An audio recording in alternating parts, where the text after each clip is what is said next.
I had a lot of questions about how to actually remove the carburetor. I had shot a couple different videos, and I had some questions from some YouTubers. They want to know how to disconnect the choke cable, how to take the carburetor out. So I'm going to attempt to do that. It's not going to be easy because I'm in tight quarters, but so first things first, move your air box, and then what I did is went ahead. Go ahead and remove the clamp on your fuel line. I already did that. There's one here.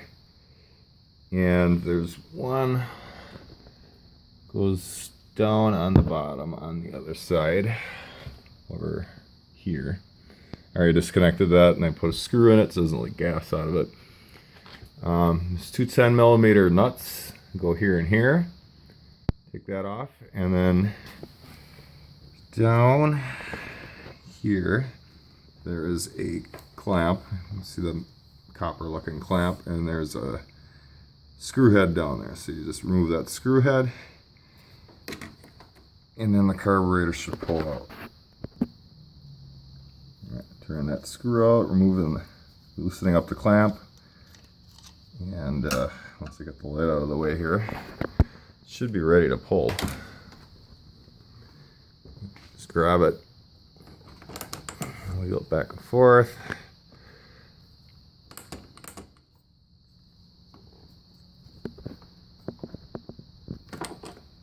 Okay, so there you have it. We'll turn it on its side. And you take this cover off, and then that's where your accelerator cable will come in, and you'll have to unclip it from there. And I'm going to work on that choke lever. From what I read, you need a special tool to get that out. I'm going to try a couple different things and show you what I came up with.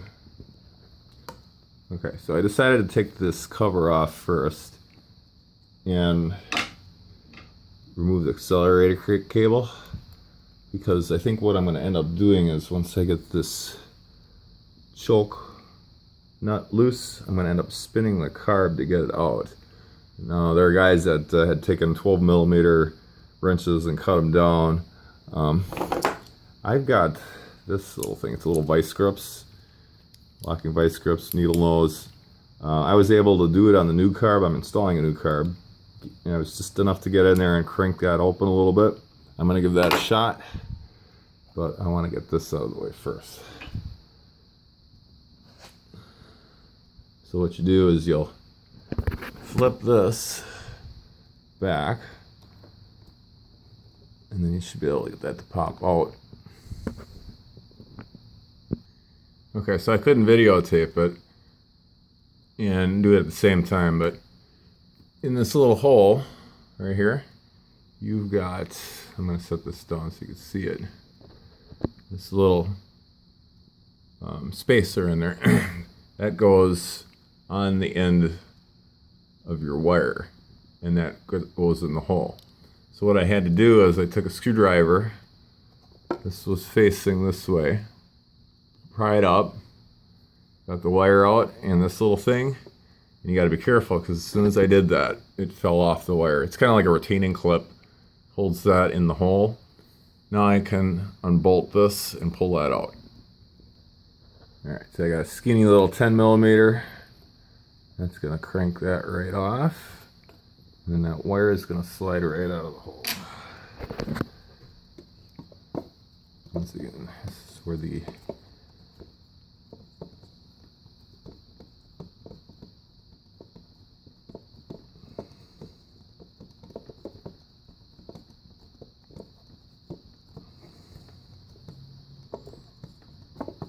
interesting part will be the choke cable, because I heard that's quite the chore to take out. So I guess I'm going to find out what it's really about. And that is a very long bolt. Alright, there you go. That's how you take that out. So that actually was upside down, but went in there and locked in that way. And then it sat in that hole. Alright, so I loosened this top one. It's a 10mm nut.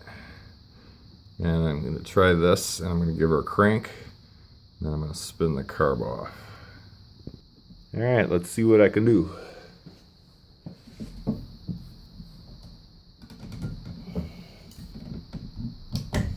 No bite on there. Alright. So I got lucky with the new carb. Apparently it was loose.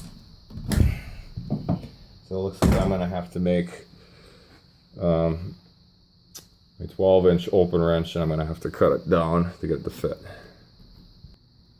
Okay, so I used my grinder and ground it so it should just fit in there nice now.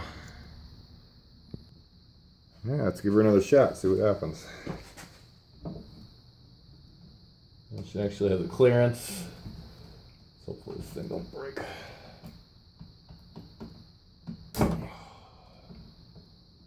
Oh, I think I got it. Yep, I got it. So now I'm just going to spin this until she comes. Yeah, she's stubborn, alright, so it's got a spring in it. I'm just going to kind of get in there, turn it a little bit.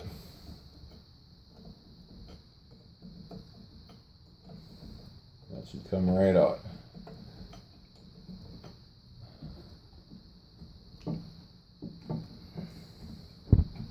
There you go. That's how you take a carb apart. So, oops, a little gas coming out there. So for those of you, thanks for watching. I hope you enjoyed the video. I've got plenty of other Polaris ATV fixes on my channel. The more subscribers I get, the more videos I make, and the more you learn. So it's win-win for all of us. So please subscribe. Thank you. Oh yeah, and like I always say, till next time.